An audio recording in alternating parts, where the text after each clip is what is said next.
90 days ago, I rented out my personal vehicle on Turo, a site where you can rent your car out to strangers. And it went so well, I started thinking about getting another vehicle specifically just for this, with the intention of building up a mini fleet to build a full-time income. However, experts are saying otherwise. And what's currently happening right now is Turo is slowing down. That easy money, that free money is gone. Turo is slowing down. Yet I still decided to push ahead. But what car should I get? How much am I expected to make? Or will this all be an investment that backfires in my face? Today, I'll not only be sharing all of this and my journey of purchasing this second vehicle, but also how much I've made on Turo so far. And you're going to want to stick around until the end because these results are insane. To start this story, we need to rewind to August of 2022.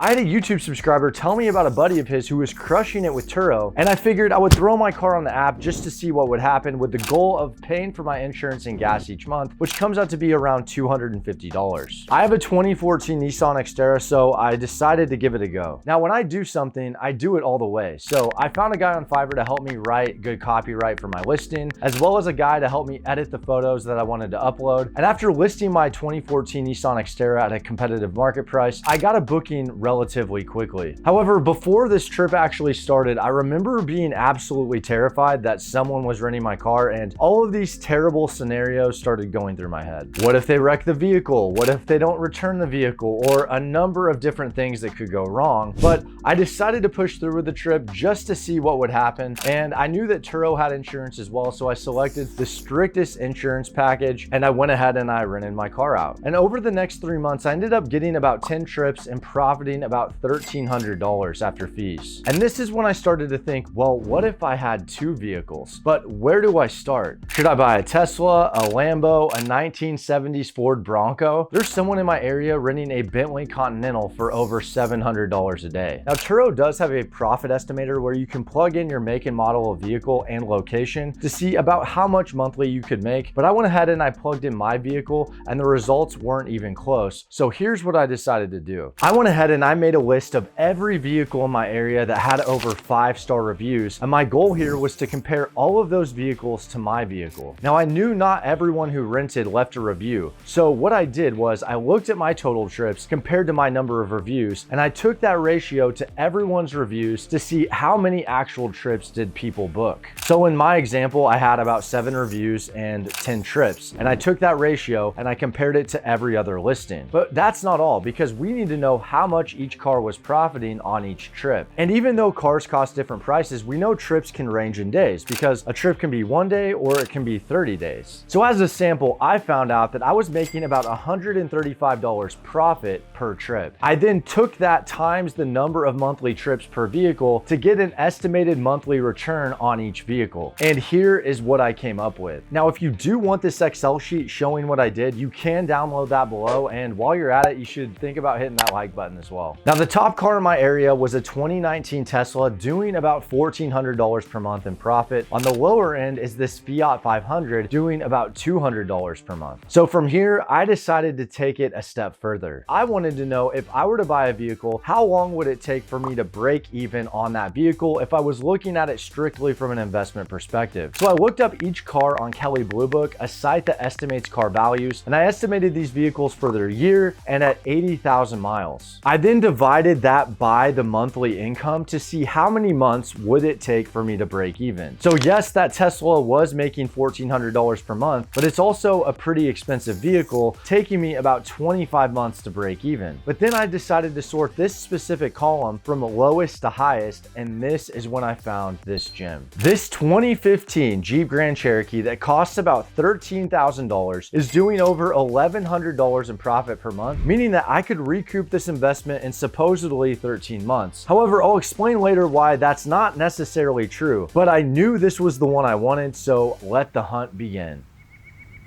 I started looking on every used car site I could find a Jeep Grand Cherokee between 2014 and 2018, less than 100,000 miles, no accidents, and within 500 miles of me. Now, none of these vehicles that met this criteria were under $14,000. Only a few were under $15,000. So it was about a month of me keeping track of every vehicle on a spreadsheet that looked promising, and after spending about $200 in Carfax reports, I ended up compiling a list of about 9 vehicles. However, there was one vehicle that struck my attention. It was a 2015 Jeep Grand Cherokee with about 70,000 miles, 3 owners, and only 2 hours south. I booked an appointment and I headed down. However, it was on the way down, the owner of the vehicle hit me up and let me know that the car actually sold. So I ended up going back and I was back to square one.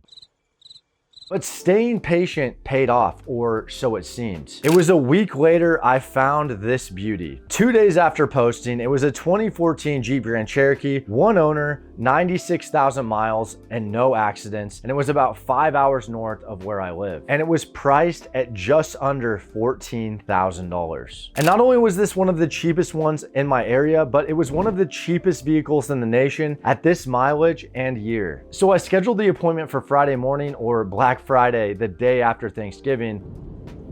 So I'm on my way up to Northern California to look at this vehicle. We're gonna see, it was posted like 3 days ago, and hopefully see if I can snag it.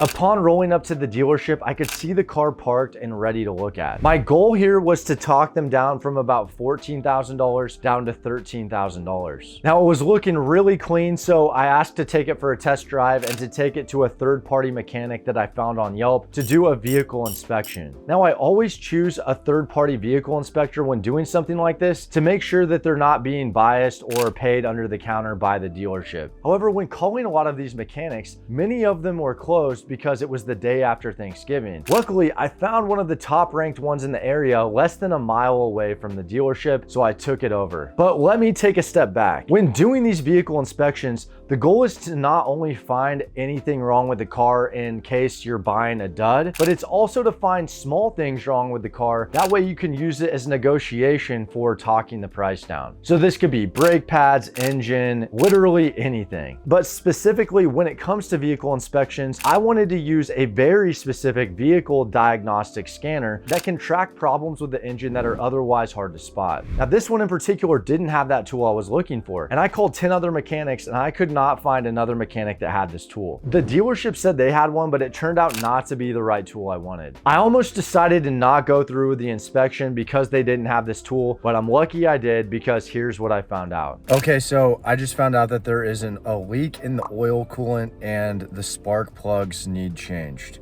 So all in all, that's going to cost about $1,100, which means that as of right now, I don't want to spend more than $12K for this car. So parts with labor on the expensive end, I'm looking at about $1,100. And I not only asked for this in writing, but I asked the mechanic to write down $1,500 worth of parts and labor to use that more as a negotiation tool when I got back to the dealership. So whereas before I didn't want to pay over $13K, now I didn't want to pay over $12. So when I get back to the dealership, we have a conversation that goes a little something like this. I let them know what's wrong with the car. They're shocked that something's wrong with the car and they ask me what it is and how much. And I let them know of the 2 things that are wrong and that it will cost about $1,500. And they immediately would not budge on the price. They say that this is something that happens with all used cars and that every car on the lot probably had the same issues. However, I bought my 2014 Nissan Xterra without any of these issues, and I let them know that I'm walking and that I don't have to buy a car with that issue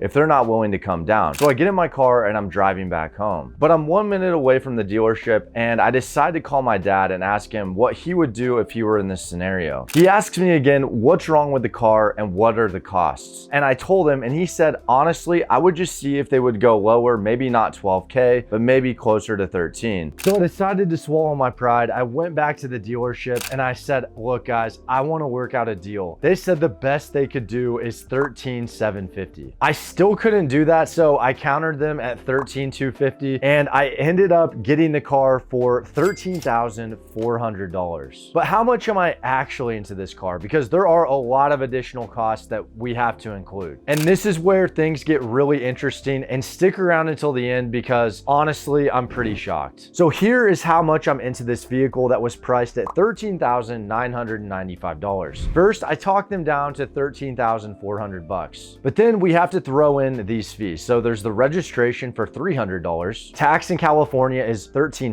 $150. I spent $150 on Carfax reports, $165 in gas to get the vehicle back, as well as my friend's vehicle there and back, the credit card fee and the yearly cost of the credit card, which you'll see why in a minute why I decided to do that. That was $700 extra. The vehicle inspection was $45. The guy who I used to copyright my Turo listing was $60. The other guy who edited my Turo pictures was $240. And I bought some car seat covers and a steering wheel cover, which cost another $250. All in all, I'm into this thing for $16,617. And it could have been $17,000 if I didn't talk them down another $600, but hear me out. This is where it gets really interesting. I get an $1,800 sign-on bonus when I meet the sign-on bonus of that credit card that I use. So yes, I paid $700, but actually I get to deduct $1,800. So really it was $1,100 off the total cost of the car. And I was actually approved for an auto loan of 4.5% interest, which over the life of the vehicle, an 18-month loan would have cost an additional $1,100 on $17K. And I ended up passing on that. And as of right now, I've paid that credit card off. So that vehicle is paid off. So I've saved $1,100 opportunity cost on that. But I'm not done. My first day back, I created the listing for the vehicle and the pictures weren't even up yet. They were still being edited. So I just threw a picture I had on my phone on my Turo listing, waiting for the pictures to get back. And I booked up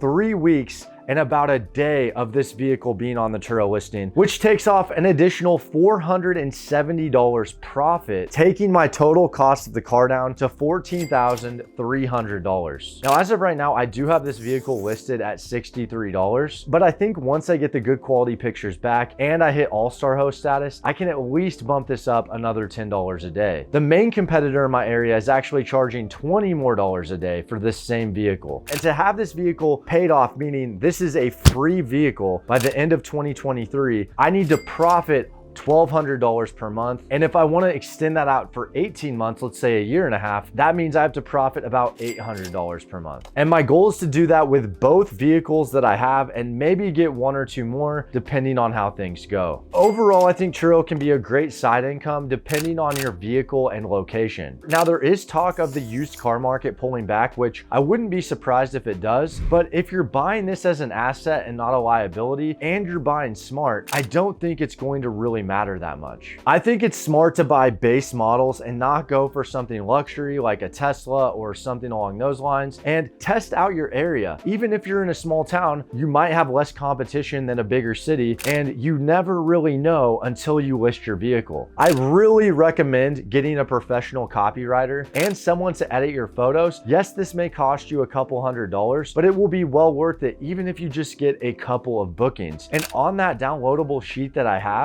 have those 2 people that I used, as well as a coupon code for Fiverr that will give you an extra $100 off on your first order, meaning that this could only cost you maybe $100. But I want to say the only reason I felt comfortable buying a vehicle specifically for this was because I have 13 other income streams that act as a safety net in case something were to go wrong. And if you want to learn more about those income streams, you can watch this video right here.